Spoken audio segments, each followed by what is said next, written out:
बुद्धि को तेज करने के लिए बहुत लोगों से मिलना होता है। शीर शासन किया करो, सिर के बल खड़े रहा करो, अंकुरित अनाज खाओ और ज्यादा लोगों से मिला करो, ज्यादा लोगों के पास बैठा करो। ज्यादा किन के साथ बैठा करो? बुजुर्गों के साथ।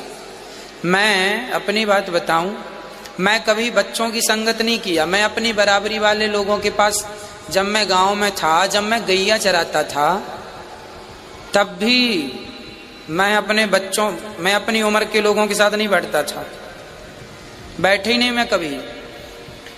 मैं उस समय पर बुजुर्गों के साथ बैठा करता था, और वो भी बुजुर्ग जो अच्छे वाले, जुआनी बुजुर्ग नहीं, गंजेड़ी बुजुर्ग नहीं, शराबी बुजुर्ग नहीं, इन लोगों की संगत नहीं करता था। हमारे गांव में जो अच्छे लोग थे, चुनिंदा गिने चुने, जो अच्छी बातें करते थे, हम बच्चे थे ना, हम जाके उन लोगों के पास बैठा करते थे, और वो लोग आपस में बात किया करते थे, हम सुना करते थे। सुनते सुनते सुनते फिर हम भी बोलने लगे, फिर हम भी उनकी तरह बोलने लगे, उन्हीं को बोलने लगे। वो हमें बताएं, हम उन्हें बताएं, वो अपना ज्ञान हमें दें, हम अपना ज्ञान उन्हें। इसी से क्या आदान प्रदान से ज्ञान बढ़ने लगा। तुम कितना भी पुराण पढ़ लो, कितना भी तुम पीएचडी कर लो, कुछ नहीं होगा पढ़ने से, जब तक एक होता है लिखा, एक होता है पढ़ा, और एक होता है अनुभव का, जो रियल है ना, जो हम रियल जिंदगी जीते हैं। आपने तो लिखा हुआ पढ़ लिया, पढ़ के सुना दिया, है ना, रट्टू तोता बोलते हैं इनको। पर रियल लाइफ जी करके बताना, उसका अनुभव शेयर करना, ये बुजुर्गों के पास, बुजुर्ग लोग ना, एक बुजुर्ग 10-10 पीएचडी किए होता है। पर आजकल के युवाओं को बुजुर्गों की कोई कदर नहीं है। एक अनपढ़ बुजुर्ग, आपके गांव में जो सबसे अनपढ़ बूढ़ा होगा ना, बुढ़ा, अनपढ़ बुढ़ा, उसके पास बैठ जाना। तुम पीएचडी होगे ना, तुमसे ज्यादा नॉलेज वो बुढ़ा रख रहा होगा, जो तुमसे कई गुना ज्यादा तीव्र बुद्धि का है, क्योंकि तुम्हारी विद्या पढ़ने की है और उसने अनुभव कर लिया है इतना जीवन जी के। एक पढ़ा, एक गढ़ा, है ना। तो बुजुर्गों के साथ बैठने के बड़े फायदे। मैं अपने जीवन में हमेशा बुजुर्गों के पास बैठा हूँ, बड़ों के पास बैठा हूँ। बड़ों के पास बैठोगे बड़ा ज्ञान आएगा, छोटे छोटे बच्चों के पास बैठोगे छोटा ज्ञान आएगा। जैसी संगत वैसी रंगत। अब आजकल लोग अपनी दोस्ती यारी बराबर के लोगों से, क्या बराबर के लोगों से करना, जिनके बाल पक गए हैं उनके साथ बैठा करो, या जिनके कुछ कुछ पकने लगे हैं उनके साथ बैठा करो, उनसे कुछ ज्ञान की बातें सुना करो, उनसे कुछ सीखा करो, उनसे अनुभव लिया करो, काम कैसे करना है, कैसे करना चाहिए। बहुत सारी चीजें सीखने को मिलती जाती हैं। हमारे गांव में एक आदमी था, अब तो भगवान के घर चले गए। वो आदमी ऐसा था, नॉन स्टॉप एफएम की तरह बोलता जाता, बोलता जाता, बोलता जाता, बोलते ही जाता। उसके साथ हम भी बोला करते थे। हमने कहा अब तुम बोल लिया, अब हम बोलेंगे। वो बोलता तो हम सुनते, हम बोलते तो वो सुनता। इसमें क्या हुआ, बोलने बोलते बोलते बोलते बोलने का अभ्यास हो गया। क्या फायदा हुआ हमारा, हमें बोलने का। आप लोग कहते हैं कि महाराज जी आप समझाते बहुत अच्छा है। आप लोग, कई लोग हमसे बोले महाराज जी आप समझाते बहुत अच्छा है। ये मेरा वही अनुभव है बूढ़ों के साथ बैठने का। ऐसे लोग थे, जब मैं कोई बात कहा करता तो उन लोग काट दिया करते।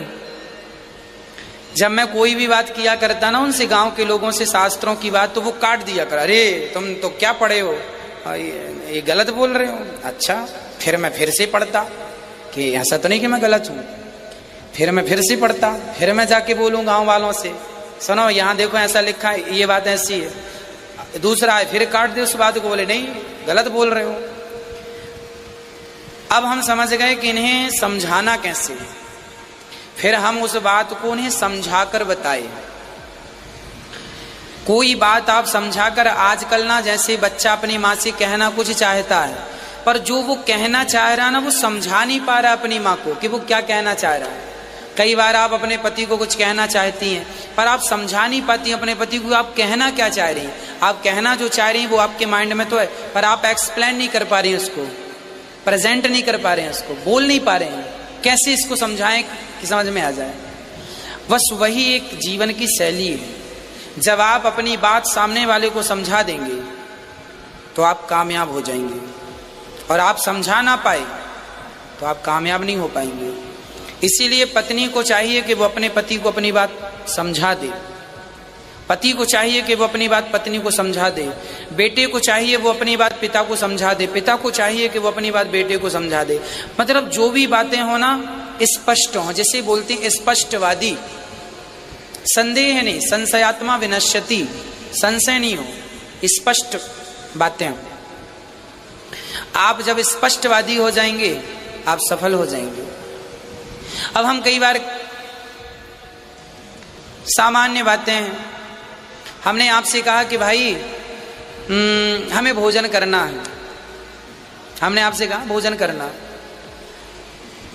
अब आपको लगा गुरुजी ने कहा भोजन करना है तो क्या बनाएं क्या बनाएं क्या बनाएं क्या बनाएं। आप सबसे अच्छा बना के आ गए और आपने रबड़ी और रसमलाई और खीर और पूड़ी और कचौरी और फलाना और ढिमका ले आए।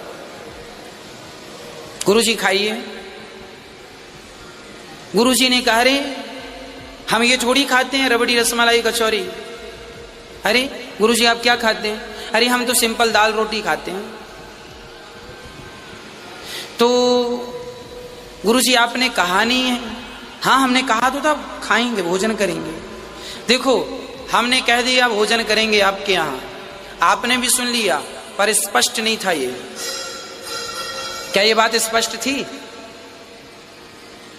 स्पष्ट नहीं थी। आपने रबड़ी रसमलाई सब बुला लिया, खर्चा भी हुआ, वेस्ट भी हो गया, है ना। इसीलिए स्पष्टता। गुरुजी आप क्या खाएंगे, क्या बनाएं आपके लिए, वो चीज स्पष्ट हो गई। अभी तक स्पष्ट नहीं थी, अब क्या हो गया? स्पष्ट हो गया। जीवन में स्पष्टवादी होना चाहिए, क्लियर। हमने दुकानदार से कहा भाई जरा 10 गद्दे भेज देना, दुकानदार ने 20 भेज दिए।